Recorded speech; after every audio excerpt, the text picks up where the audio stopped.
selanjutnya ada ekstraktor padat cair kontinu. Untuk selanjutnya kita akan lihat ekstraktor padat cair kontinu. Jadi untuk pertemuan selanjutnya ini ada ekstraktor padat cair kontinu.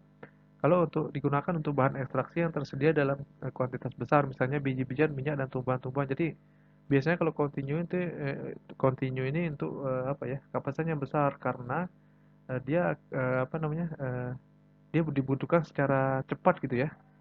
Biasanya kecepatannya lebih besar gitu. Jadi dia gunakan yang kontinu secara terus-menerus seperti itu. Beda dengan yang tadi yang ekstrak yang apa, yang padat gitu ya, yang apa namanya, yang tidak kontinu, dia biasanya masuk, kemudian ditunggu dulu, diaduk, dikontakkan dulu, baru dikeluarkan seperti itu.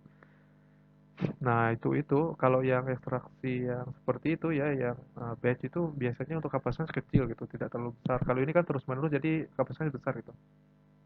Kemudian ekstraktor ini dibagi menjadi tiga macam. Pertama ekstraktor keranjang namanya, kemudian ada ekstraktor sabuk, selanjutnya ada ekstraktor Boltzmann.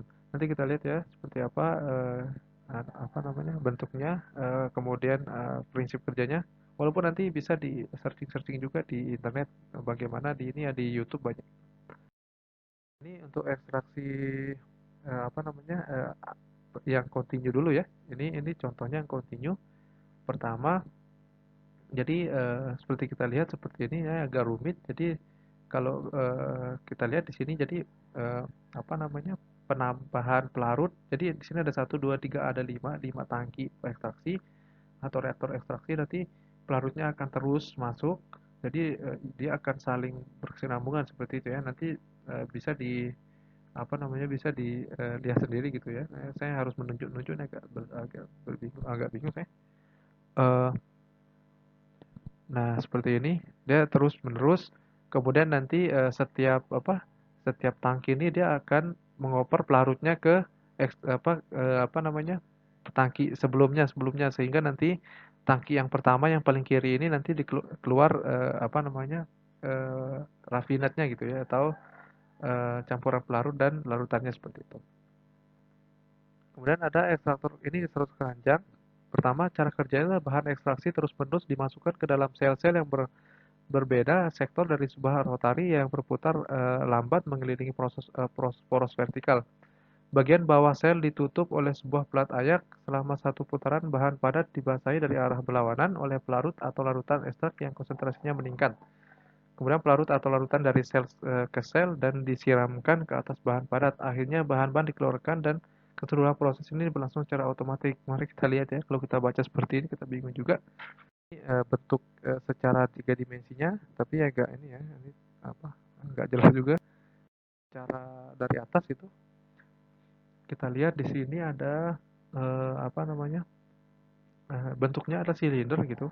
Kemudian nanti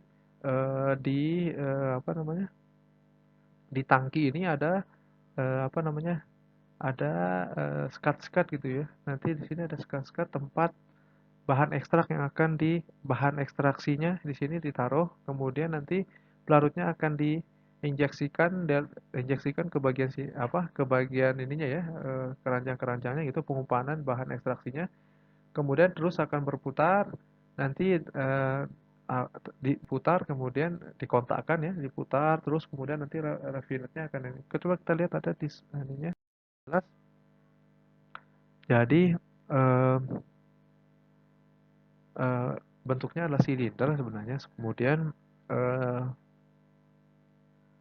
produknya, jadi apa namanya, nanti ini bagian ininya, apa namanya, bahan ekstraksinya dia akan menempel pada bagian dinding ini, dan dinding drum ini, kemudian dia akan disemprotkan oleh air gitu ya. Ini washing water ini sebenarnya sebagai pelarutnya. Kemudian nanti dia terus menerus seperti itu ya, terus menerus. Kemudian karena di drum ini terdiri dari apa, penyaring gitu ya, saringan, dia akan berongga. Kemudian nanti bagian produknya akan mengumpul ke bagian tengah gitu.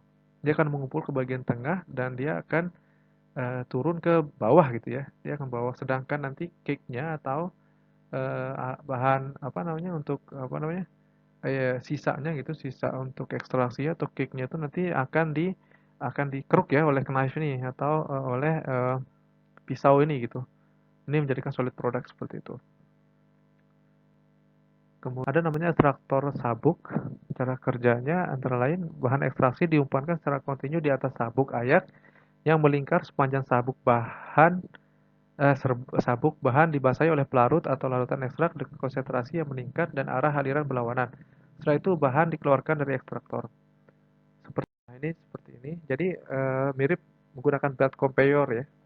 Ini benar-benar belt sebenarnya, cuma dia punya kayak saringan gitu. Beltnya itu tidak tidak sabuk, cuma dia itu ada saringannya ya. Dia dia berongga seperti itu. Nanti larutannya, pelarutnya nanti bahan ekstraknya akan ditaruh kan ya, akan diumpankan ke bagian atas apa namanya, bagian atas belt ini atau saringan tersebut tadi ya, yang terus berjalan diputar oleh motor, dua motor seperti itu. Kemudian nanti apa namanya, bukan pelarutnya dia akan dibasahi dari atas gitu, dia akan disiram oleh pelarut, kemudian nanti eh, apa namanya, campuran pelarut dan larutan tersebut nanti akan apa namanya, akan menembus ya, akan menembus saringan tersebut, kemudian dia akan menuju ke bawah apa namanya, terus menerus ya. Tapi yang apa namanya, sabuk yang dari depan, dari kanan, satu 2 3 4 5 itu nanti larutannya dia akan di-recycle kembali ke bagian atas gitu ya, pelarutnya gitu. Dia akan terus akan diputar, sedangkan apa namanya, ini belt atau saringan yang paling kiri ini akan keluar menjadi larutan ekstrak seperti itu. Setelah itu nanti di situ akan dimurnikan ya, dipisahkan seperti itu. Selanjutnya di sini ada ekstraktor Boltzmann. Ekstraktor ini mempunyai elevator ember yang dasarnya berlubang-lubang yang ditempatkan dalam suatu rumahan. Pada sudut kanan mesin, ember dimuat dengan zat padat serpihan seperti kacang kedelai dan disemprot dengan setengah misela atau half misela namanya.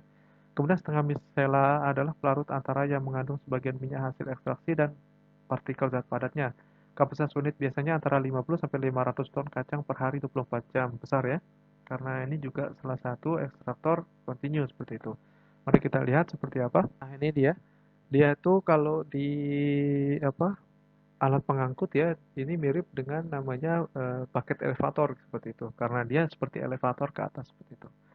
Coba perhatikan coba perhatikan ini. Coba perhatikan apa namanya, bagian kanan ini, eh, yang sebelah kanan ya, gambar sebelah kanan.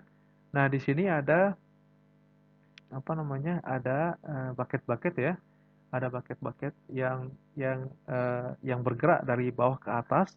Kemudian nanti automatic filling device ini merupakan hooper ya, atau apa namanya, pengumpan pengumpan bahan yang akan diekstrak. Nanti dia akan masuk ke apa namanya, dia akan masuk ke bagian bucket ini ya, apa istilahnya ya, eh, ember. Nah, ember ini kemudian nanti dia akan di-spray ya, dia akan disiram langsung oleh pelarutnya seperti itu. Kemudian nanti ember-ember ini sendiri itu memiliki rongga-rongga yang nanti pelarut dan larutan yang sudah tercampur, yang sudah atau ekstrak tadi, dia akan turun ke bawah gitu ya. Dia akan terus turun ke bawah sehingga nanti didapatkan larutan campuran antara apa namanya, larut dan larutan. Nanti setelah itu baru akan dipisahkan seperti itu.